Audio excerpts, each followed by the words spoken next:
All right, welcome back. It is the weekend if you're looking for something to do. Actually, we're talking about movies that are airing next week. Some of the most acclaimed films of 2025. Next week, you can see two special screenings in St. Louis of what's being called the best documentary of the year. Joshua Ray joins us. He's a film critic and editor for thetakeup.com. We will talk about movies that people can catch this weekend. Absolutely. But these ones are airing next week. A documentary you'd highly recommend. It's screening at the Webster University Film Series next week. A powerful message. Tell us about it. Yeah, this is called My Undesirable Friends. It's actually the first part structure is a little complicated. Okay.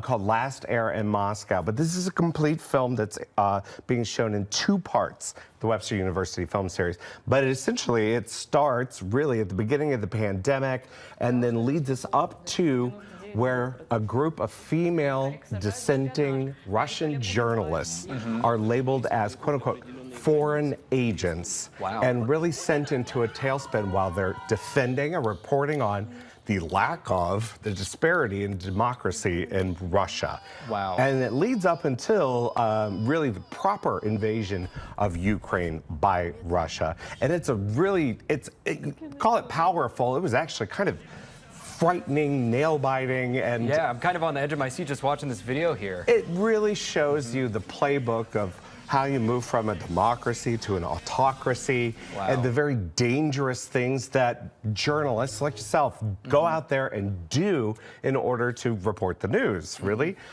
So it is a long film, but it's shown in a couple parts, but it's really compelling because you're on the ground with these people as they're narrating their lives, deciding whether or not to leave the country, Knowing that it's or real stay is, and fight. Yeah, it's even more powerful knowing that they're real people. So first part the 24th, second part the 26th. Long Yeah, movie. you should go to their website because Okay. there's a few different configurations in which you can watch it. Got it. Good stuff. So if you're looking for that next week, some great options there. This weekend, though, let's talk about what's hitting the big screen. Julia Roberts in the psychological thriller After the Hunt.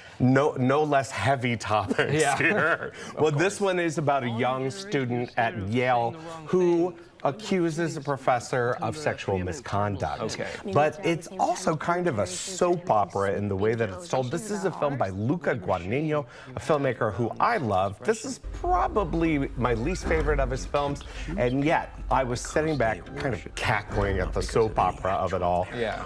The film doesn't ask you to take the drama of it too seriously, although it does deal with serious matters.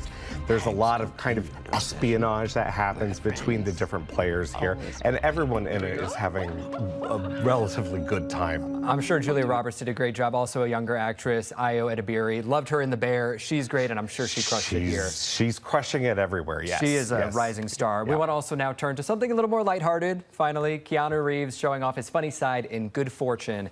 Take a look.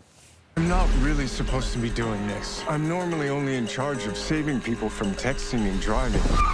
Wait, you're telling me I have a budget guardian angel? Kinda. Okay, Josh, 30, 40 seconds. Go. Well, you called it lighthearted. It's actually very politically trenchant. It's about class warfare.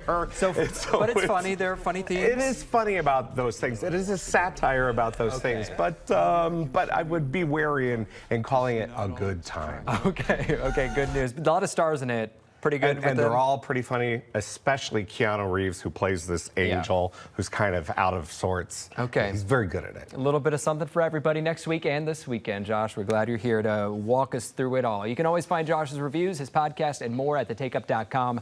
Follow him on social media at thetakeup STL. Stay with us.